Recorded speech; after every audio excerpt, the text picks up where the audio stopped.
সুপ্রিয় শিক্ষার্থীবৃন্দ, আজকের অনলাইন ক্লাসে সবাইকে স্বাগত।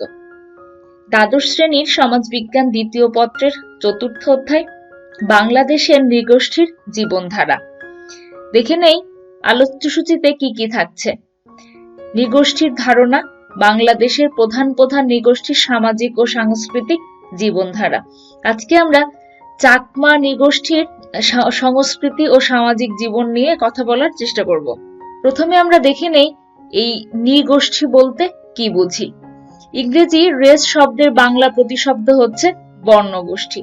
অনেক সমাজবিজ্ঞানী এবং নৃতাত্ত্বিক এই নৃগোষ্ঠীর ইংরেজি প্রতিশব্দ হিসাবে এথনিক গ্রুপ কথাটি বলেছেন।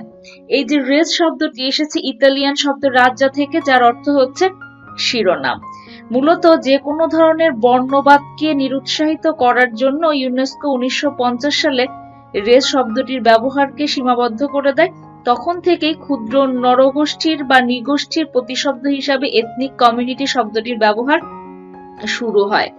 অর্থাৎ বর্ণ গোষ্ঠী বলতে এখানে যারা কমন কালচার বা অভিন্ন সংস্কৃতি দ্বারা শনাক্তযোগ্য বিশেষ পরিচিতির অধিকারী জনগোষ্ঠীকে বোঝায়।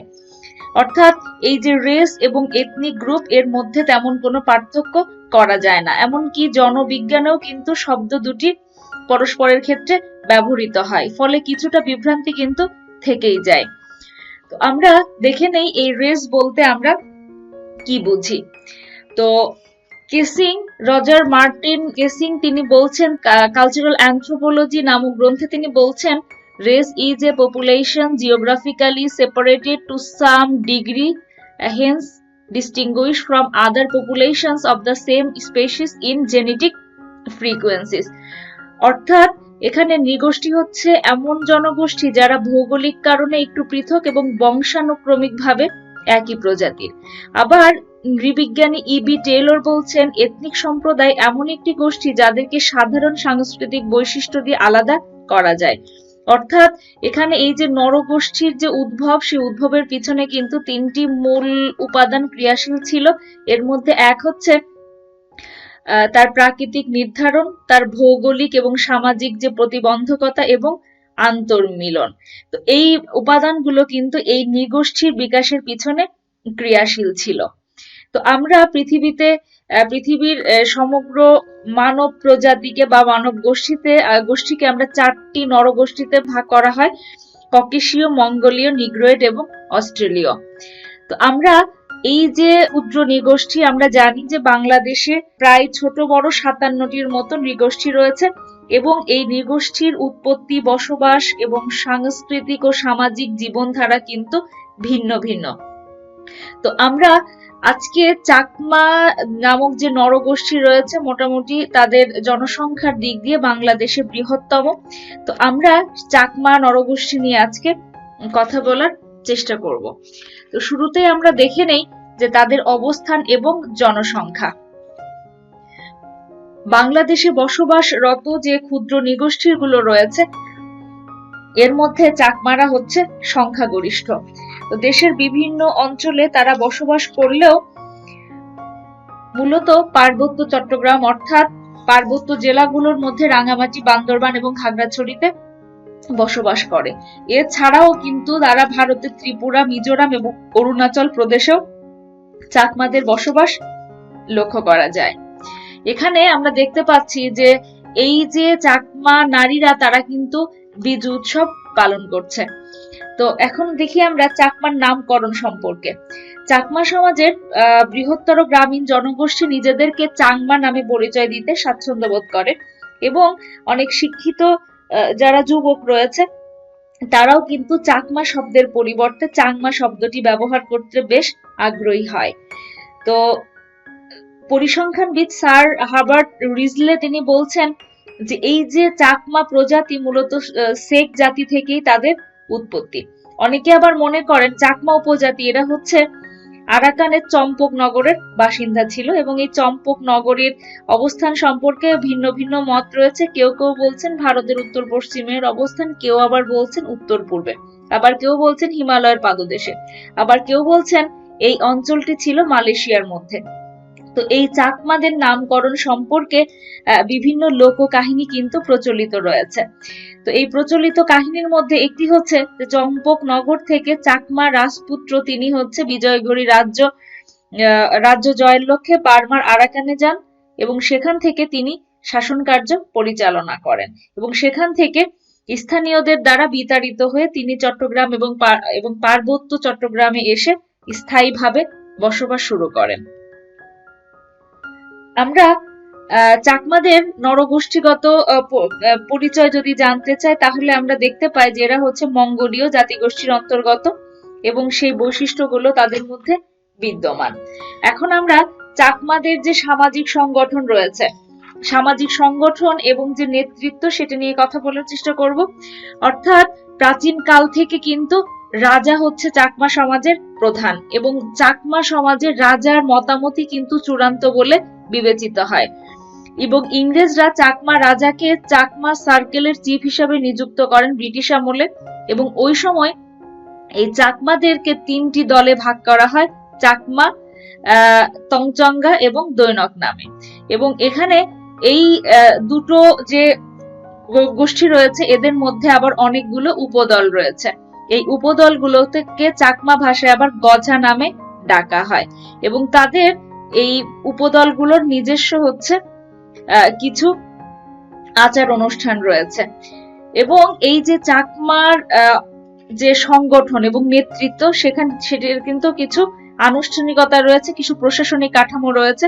অর্থাৎ এখানে 3টি ভাগে ভাগ করা যায়, চাকমা সার্কেল, গ্রাম বা মৌজা এবং আদাম। তো চাকমা সমাজের কয়েকশো মৌজা বা গ্রাম মিলে একটি সার্কেল গঠিত হয় যেটিকে চাকমা সার্কেল বলে এবং এই সার্কেলের প্রধান হচ্ছেন রাজা এবং রাজা কিন্তু বংশানুক্রমিকভাবে নিযুক্ত হন এবং চাকমা রীতি অনুযায়ী রাজা সমাজের শান্তি শৃঙ্খলা রক্ষা করেন এবং চাকমা রাজা হচ্ছে সমাজের সম্মানের প্রতীক।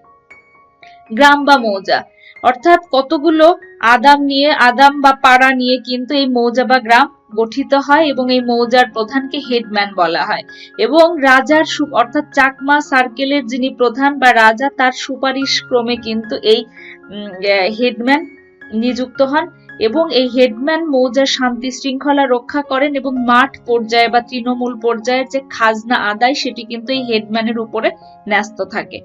এরপরে আসে হচ্ছে আদাম বা পাড়া অর্থাৎ কতগুলো চাকমা পরিবার নিয়ে একটি আদাম বা পাড়া গঠিত হয় এবং এই যে পাড়া বা আদামের যিনি প্রধান তাকে কারবারি বলা হয় এবং চাকমা রাজা তাকে নিয়োগ দেন, কেননা তার দায়িত্ব হচ্ছে শান্তি শৃঙ্খলা এবং যে সালিশ এবং বিচারিক যে কার্যক্রমগুলো রয়েছে সেই কার্যক্রমে গ্রামের যিনি প্রধান তাকে অর্থাৎ মৌজার যিনি প্রধান তাকে সহায়তা করা। এখন আমরা দেখি অর্থনীতি, অর্থাৎ এই যে চাকমা সমাজের অর্থনীতি। তো অর্থনৈতিক জীবন সম্পর্কে বলতে গেলে যেটা বলতে হয় সেটি হচ্ছে যে ঐতিহ্যগতভাবেই চাকমারা জুম চাষের উপরে নির্ভরশীল। তোমরা এখানে একটি ছবিতে দেখতে পাচ্ছ যে এখানে নারী পুরুষ যৌথভাবে তারা কিন্তু জুম চাষ করছে। এই জুম চাষকে ইংরেজিতে শিফটিং কাল্টিভেশন নামে ডাকা হয়। তো এই যে জুম চাষ, এই দীর্ঘদিন জুম চাষের ফলে কিন্তু জমির উর্বরতা নষ্ট হয়, কেননা এই জুম চাষের জন্য জমি প্রস্তুত করার আগে কিন্তু স্ল্যাশ এন্ড বার্নিং করা হয়, অর্থাৎ সেখানকার যে গাছপালা বা অন্যান্য উদ্ভিদ থাকে সেগুলোকে সম্পূর্ণভাবে পুড়িয়ে দেওয়া হয় এবং পুড়িয়ে দেওয়ার মাধ্যমে কিন্তু সেখানে জমিকে প্রস্তুত করার একটি ব্যাপার থাকে এবং এখানে চাকমারা সাধারণত জুম চাষে ধান, তিল এছাড়া বিভিন্ন প্রকার সবজি যেমন মিষ্টি কুমড়া এছাড়া বেগুন, আদা, হলুদ ইত্যাদি চাষ করে এবং এককালে এই জুম ফসলের মধ্যে কিন্তু তুলাও অন্তর্ভুক্ত ছিল। এছাড়াও অনেকে আবার এই জুম চাষের পরিবর্তে রাবার চাষও করে থাকে। এছাড়াও তারা বাঁশ বেত দিয়ে বিভিন্ন প্রকার ঝুড়ি তৈরি করে, বিভিন্ন বাদ্যযন্ত্র তৈরি করে, এটিও তাদের অর্থনীতির কার্যক্রমের মধ্যে পড়ে। সামাজিক উৎসব, চাকমাদের সামাজিক উৎসবের মধ্যে অন্যতম হচ্ছে বিজু উৎসব। তো এই বিজু উৎসব মূলত চৈত্র মাসের শেষ 2 দিন এবং বৈশাখ মাসের প্রথম দিন অর্থাৎ মোট 3 দিন পালন করা হয়, অর্থাৎ বর্ষবরণ উৎসব আমরা বলতে পারি। যে চাকমাদের বর্ষবরণ উৎসবকে বিজু নামে ডাকা হয়। তো এই সময় বিভিন্ন ধরনের পূজার আয়োজন করা হয় এই বিজু ছাড়াও। তো এই পূজা এবং এছাড়াও এই বিজু উৎসব ছাড়াও চাকমারা আরো কিছু সামাজিক উৎসব পালন করে থাকে। এর মধ্যে একটি হচ্ছে বৈশাখী পূর্ণিমা, মাঘী পূর্ণিমা, জাঁকজমকপূর্ণভাবে তারা পালন করার চেষ্টা করে। এছাড়াও চাকমারা মহাসমারোহে আরেকটি উৎসব পালন করে, সেটি হচ্ছে কঠিন চিবরদান। এবং বর্তমান সময়ে অনুষ্ঠানটি কিন্তু একটি সামাজিক এবং ধর্মীয় উৎসবে পরিণত হয়েছে। এবং কঠিন চিবরদানের যে প্রক্রিয়া সেটি কিন্তু বেশ জটিল। এখন আমরা দেখি যে চাকমাদের ভাষা। আমরা জানি যে চাকমারা হচ্ছে একটা সময় ইন্দো ইউরোপীয় ভাষা গোষ্ঠীর অন্তর্ভুক্ত ছিল। তো চাকমাদের নিজস্ব লিপি রয়েছে এবং বর্ণমালা রয়েছে। তবে আমরা যেটা জানি সেটি হচ্ছে যে তাদের যে বর্ণমালা সেখানে কিন্তু আরাকানি অক্ষরের প্রাধান্যই বেশি। এছাড়াও চাকমারা বাংলা উপভাষায় কথা বলে, যাকে চাকমা বা চাংমা ভাষা নামে ডাকা হয়। এখানে তোমরা দেখতে পাচ্ছ স্ক্রিনে যে চাকমা ভাষার চাকমা লিপির একটি উদাহরণ দেওয়া মানে চিত্র দেওয়া হয়েছে। এখন আমরা চাকমাদের কিছু সামাজিক নিয়ম এবং সামাজিক কিছু রীতিনীতির বিষয়ে জানবো। তো চাকমাদের বিবাহ প্রথা, আমরা চাকমা সমাজে দেখা যায় যে তাদের ক্রস কাজিন বিবাহ কিছু মাত্রায় প্রচলিত রয়েছে। এছাড়াও প্যারালাল কাজিন এবং অন্তর্গোত্র এবং বহুগোত্র বিবাহ, বহির্গোত্র বিবাহ ভিত্তিক রীতিও সেখানে প্রচলিত রয়েছে। এবং তারা মূলত এই যে বিয়ের অনুষ্ঠান দুই ধরনের হয়ে থাকে, একটি হচ্ছে অ্যারেঞ্জ ম্যারেজ বা বন্দোবস্ত বিবাহ, আর একটি হচ্ছে রোমান্টিক বিবাহ। এবং চাকমা সমাজে কিন্তু বর্তমানে বিবাহ বিচ্ছেদের প্রচলনও লক্ষ্য করা যায়। তবে চাকমা সমাজে পাত্রী পছন্দের বিষয়ে অভিভাবকের মতামতকেই প্রাধান্য দেওয়া হয়। এবং চাকমা বিবাহ রীতিতে সাধারণত বর কনের বাড়ি যায় না, বরং আত্মীয় স্বজন গিয়ে কনেকে বরের বাড়িতে নিয়ে আসে। তো এরকম বিয়ের ক্ষেত্রে নানান রকম উৎসব অনুষ্ঠান পালন করা হয়। এবং চাকমারা কিন্তু পিতৃতান্ত্রিক পরিবার প্রথায় বিশ্বাসী। চাকমাদের ঘর বাড়ি রয়েছে নিজস্ব আকৃতিতে তৈরি করে, অর্থাৎ চাকমারা প্রায় 6 ফুট উঁচু মাচের উপরে ঘর তৈরি করে। পোশাক, চাকমা পুরুষেরা পরিধেয় বস্ত্রের মধ্যে ধুতি পাঞ্জাবি এবং নারীরা পিনন, খাদি ইত্যাদি পোশাক পরিধান করে। এবং তাদের খাদ্যেরও কিছু বৈচিত্র্য রয়েছে। তারা স্বাভাবিক ভাত, সবজি এগুলো খায়। এছাড়াও বনের বিভিন্ন পশু তারা শিকার করে এবং শুটকি অত্যন্ত জনপ্রিয়, এবং তারা উৎসব অনুষ্ঠানে মদও খায়। অন্ত্যেষ্টিক্রিয়া। তো চাকমা সমাজে সাধারণত মৃতদেহকে পোড়ানো হয়, তবে শিশু সন্তানের ক্ষেত্রে মাটি চাপা দেওয়ার প্রচলন রয়েছে। এছাড়াও কোনো ব্যক্তি মারা গেলে সেখানে তারা সাদা কাপড় দিয়ে ঢেকে রাখে এবং বিশেষ ধরনের ঢোলে বিশেষ তাল বাজানো হয়।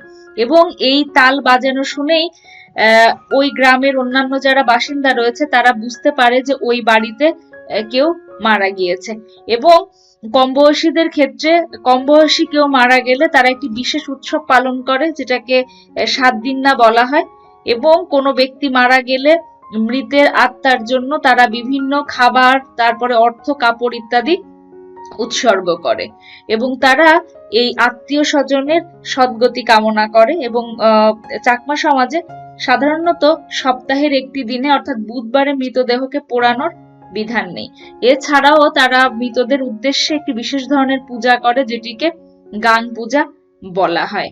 তো আজকে আমরা চাকমা আদিবাসীদের সম্পর্কে তাদের দৈহিক বৈশিষ্ট্য, ঘর বাড়ি, সামাজিক সংগঠন এবং অন্যান্য যে সামাজিক রীতিনীতি সম্পর্কে জেনেছি। আমরা পরবর্তীতে অন্য যে আদিবাসী সম্প্রদায়গুলো রয়েছে বা নৃগোষ্ঠীগুলো রয়েছে সেগুলো সম্পর্কে জানার চেষ্টা করব। তো আজকের ক্লাসে এ পর্যন্তই। তোমরা সবাই ভালো থাকো, সুস্থ থাকো, সবার সুস্বাস্থ্য কামনা করছি। আজকের মতো আল্লাহ হাফেজ।